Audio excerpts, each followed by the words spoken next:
Hey everyone, welcome back to So Wizard Podcast Rundown of AFI's 100 Years, 100 Movies, 10th Anniversary Edition. There is more Comic-Con coverage coming your way, but I didn't want this list to get stale, and this week's movie is a very important one. Before we get started, please remember to subscribe to our channel. It really helps us grow our audience. Number 91 on our list is 1982's Sophie's Choice. Sophie's Choice follows a woman, Sophie, played by the incredible Meryl Streep. Sophie is a survivor of the Auschwitz concentration camp. When the Nazis came for Sophie and her family, an especially sadistic piece of shit had her choose the life of her son or daughter. If Sophie wouldn't choose, they'd both be killed. Sophie survives the war, but is haunted by this choice she was forced into. She's a shell of a woman who's desperate for something that she can never find. Even the director, Alan J. Pakula, describes the movie as a ghost story. To get one of the most common questions about Sophie's Choice out of the way, no, it is not exactly based on a true story. Sophie's Choice is based on a novel of the same name, expertly written by William Styron, and adapted for the screen by Pakula, the director. The novel and movie are considered works of fiction, but there is a strong basis in reality. Not just in the reality of World War II history and the Holocaust, but much more personal to the author.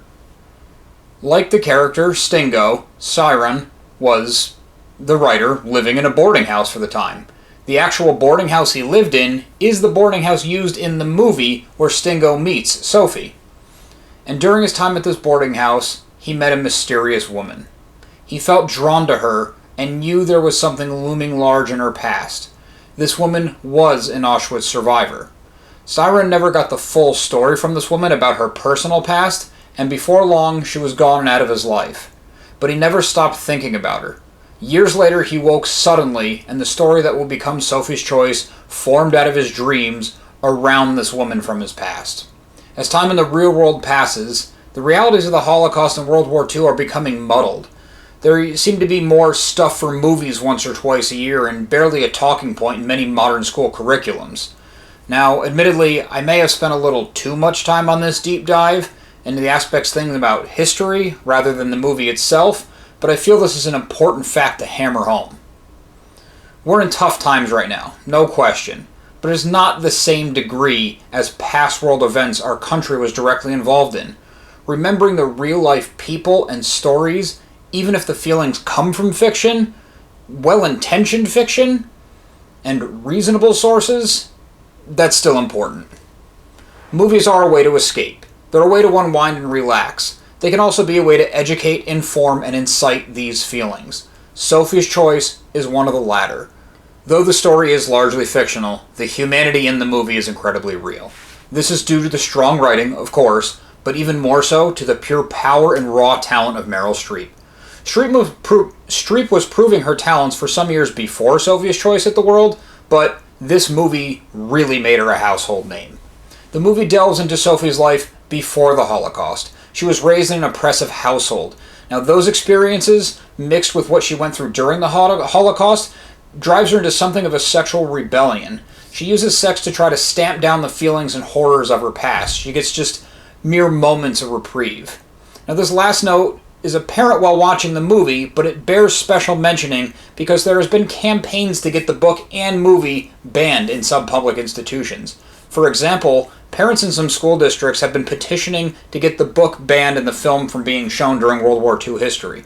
These self-righteous pro-censorship morons are completely missing the point of the story and are part of the reason why we're forgetting our own past. Part of the attraction to Streep's performance is her ability to understand the character she portrays. Sophie was a character Streep felt a significant part of. Streep recalled childhood memories of seeing the vivid pictures and reading stories about the Holocaust. The images sit with anyone who sees them at any point, but especially when you're a child and these are your first experiences with the Holocaust. When Streep first received the script, she read through it end to end, including, of course, the infamous choice scene. This would be the only time the actress would read that scene.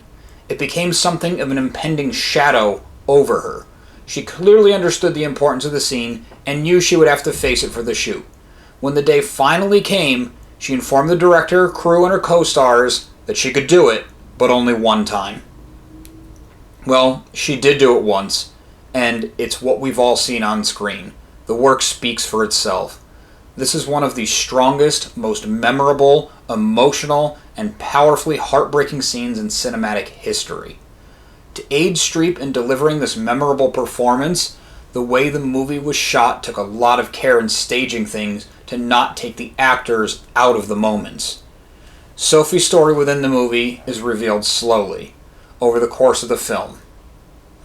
When the time comes for it all to be laid out, Streep was left alone on the set.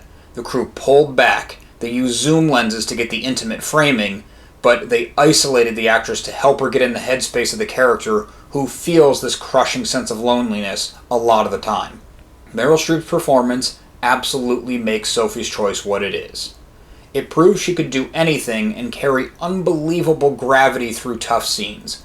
Streep won the Academy Award and the Golden Globe, along with numerous other wins and nominations from various festivals and film organizations. And rightly so. But, all that being said, I don't mean to diminish the fantastic work by her co-stars. Kevin Kline plays Nathan, Streep's boyfriend in the movie. Nathan is a paranoid schizophrenic. The war affects this character and his trajectory through life as well. Due to his mental condition, he was unable to serve. He regrets this, and it has shaped and defined his life ever since the war. You have to remember, young men at this time were lying and trying to cheat the system in order to join the armed services and serve their country.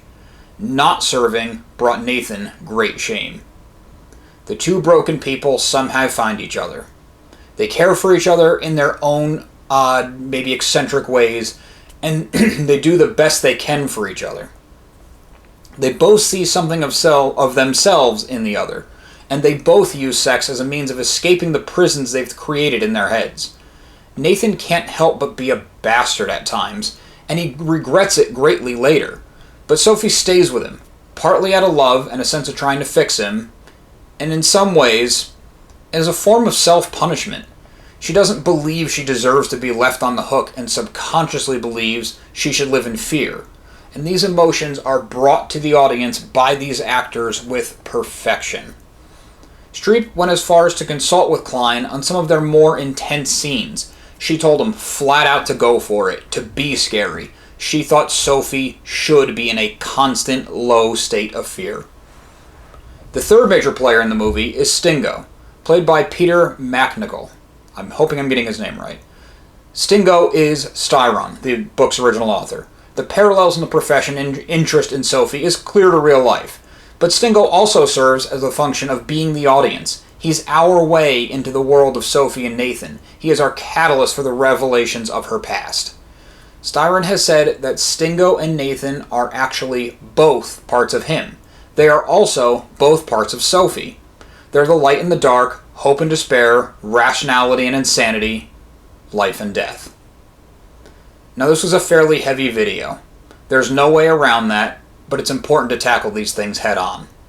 I would like to end on a relative high note. As the movie winds down, we are given some hope in rebirth. Sophie and Nathan take control of their lives, maybe for the first time in a long time, in what they see as the final way they can. Yes, it is tragic, but they are finally at peace with themselves, and they did get to do it with somebody who cared for them in their own way. Streep said that throughout the entire script, with everything that was going on with Sophie, she always saw a little flicker of hope deep down inside and a desire to be happy. Stingo, or the audience, gets to experience a rebirth. He, and we as a collective, have been through something by the time this movie wraps.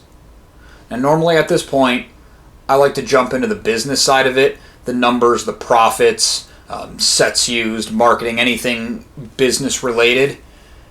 I did mention some of the awards that Streep rightfully received, and I think that's enough. I don't want to cheapen the importance, experience, and profoundness of the movie with ticket sales that ultimately mean nothing to future viewers as time goes on. Thanks for watching. Make sure to subscribe to our channel. Be sure to listen to So Wizard Podcast wherever you get your podcasts. So Wizard Podcast can also be found on Patreon, where for as little as $1 a month you get monthly bonus shows. Check out SoWizardPodcast.com for reviews, recommendations, all new merchandise, and more. We love hearing feedback, so leave something in the comments or drop us a line on social media. All of our accounts can be found after the show and in the show notes.